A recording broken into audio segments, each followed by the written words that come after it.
So I wanted to get you guys together for a kind of a family meeting, but with schedules and COVID and grandma and everything that's going on, it hasn't worked out. So I thought I'd shoot a quick video here. And there's a couple things I want to talk to you about.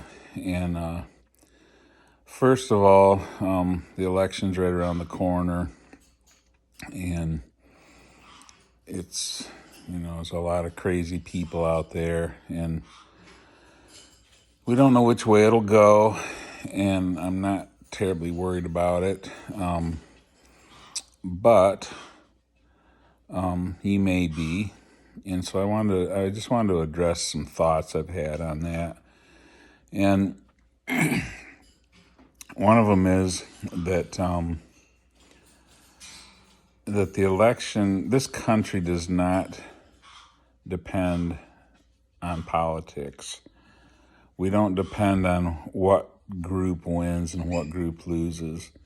We depend on God, and God is in control, and He knows what's going to happen. So, in my opinion, politics is not going to solve America's problems.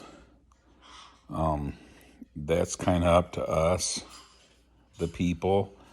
At best, politics can help one group, usually at the detriment of another group.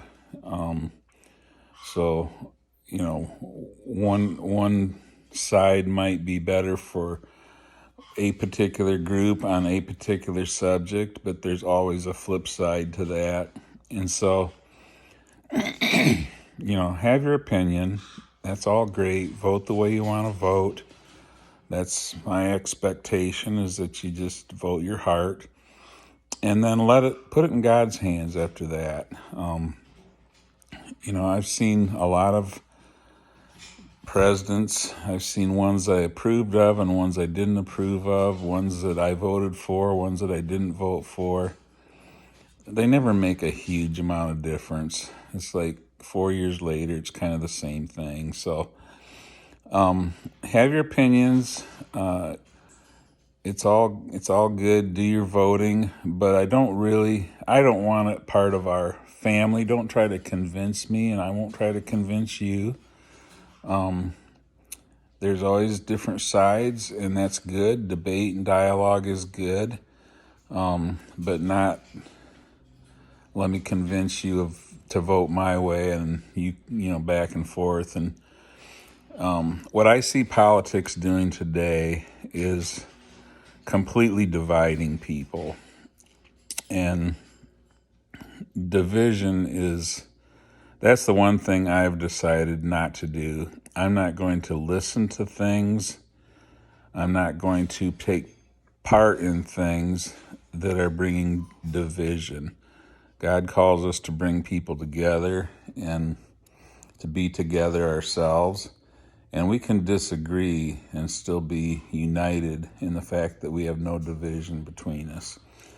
So one of the things that's, I think, causing the division, and I think time will tell on this one, but we have, the algorithms that are in the social media pretty much feeds us what we click on, or our bias.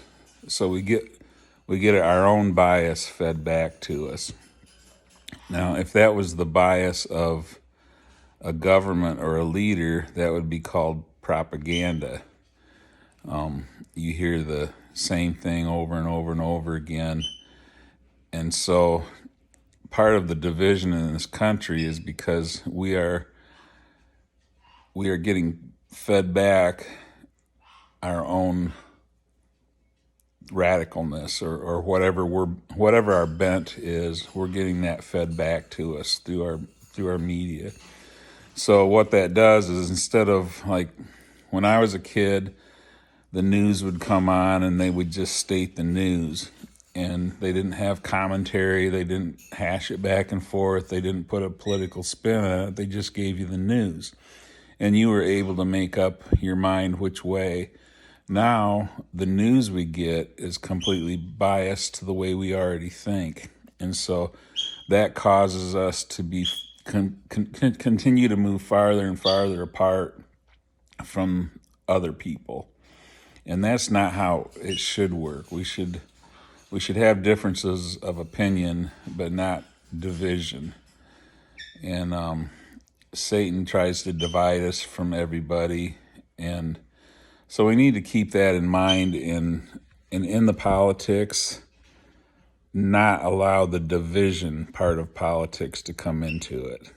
Don't have to agree, but we don't have to divide. And I think America needs that for one thing. The other thing is, we've got a lot going on in the family. Graham's been sick. Everybody's had their little quarantine psycho moments, and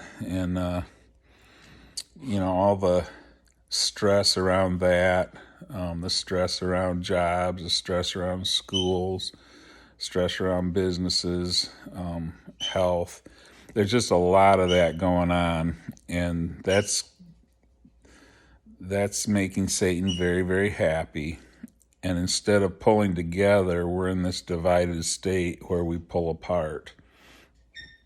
And so a lot of times in disasters, it brings out the best in people because they have each other's backs. But in the world we're in right now, it's almost like it makes it worse. It makes the divides worse. So I guess for our family, I've been thinking about it. It kind of looks like, in my mind, it's a fortress, or it's a walled city, like in the Bible, where they have the walls and the gates, and it protects the people within, and you're protected from attack. And right now, our America's walls are broken. There's gaps in the walls. There's gaps in our family walls. There's gaps in our personal walls, and we need to help each other to build up the walls, fill in the gaps. And sometimes it just means that you need to stand in the gap. And one of my favorite concepts in the Bible is that I believe it's in Ezekiel. There's where they talk about, there's a gap in the wall, and he looked for someone to stand with him in the gap. And in Ephesians, I think it is, they have the to stand firm, and when all is said and done, to stand. And that concept of standing, it doesn't invoke the idea of fighting. It doesn't invoke the idea of avoiding or running away. Sometimes we just need to stand in that divide, and that's all we need to do, and God will take care of the rest. He'll do the battles. He's just looking for someone to stand in the gap. And so right now, I'm trying to make it so that when I see a divide or a gap, I'm willing to stand in that gap. And so that's what I'm shooting for. It's not easy, and I don't always succeed. But I guess, we don't know what kind of crazy is going to happen after the election. We don't know what kind of crazy is going to happen with COVID. Nothing's certain. But the certainty is that we know what we should do. We know that God's in control, and that we should look to God to fix our nation, our families, ourselves, not at politics or movements or whatever. We live in a fallen world, and sometimes we forget that this is the part that's the Bible tells us. There's going to be a lot of trouble, a lot of issues. But sometimes we get all caught up and, I've got to get my 401k to a certain point, and I got to do this and I got to do that, and we think so earthly. We're so earthly minded, and we're supposed to be heavenly minded, where we think of, okay, this isn't the end all. I mean, it doesn't matter if, who gets president. It doesn't matter if one group gets their way and another group doesn't. There's eternity to consider. So I guess that's the thing is let's try to lift up our heads and look to God and to think in heavenly terms of all these people. Yeah, they might win and they might be happy and celebrate, but they might also be going to hell. And it's like, what's more important? That we take care of this group or that group, or this one's got their way or that one's got their way, or that we get them to heaven and that they finally understand. So I guess just some perspectives, some things that I'm thinking of and I'm dealing with, and things I've failed at, and felt like I should get it to the family before the holidays and before the election. I'm looking forward to what's to come. I think we're at a time where there's a lot going on, and that means that it could be pretty historic, and that's pretty exciting to be a part of. So even though it's hard on us, but I know that God does not fail. This world will fail; it will pass away, but that's all part of God's plan, and it will be a good thing once it's all said and done. So I don't know. I'm starting to ramble, so I'm going to cut it off. Love you guys. Appreciate you tons. Really looking forward to the holidays this year.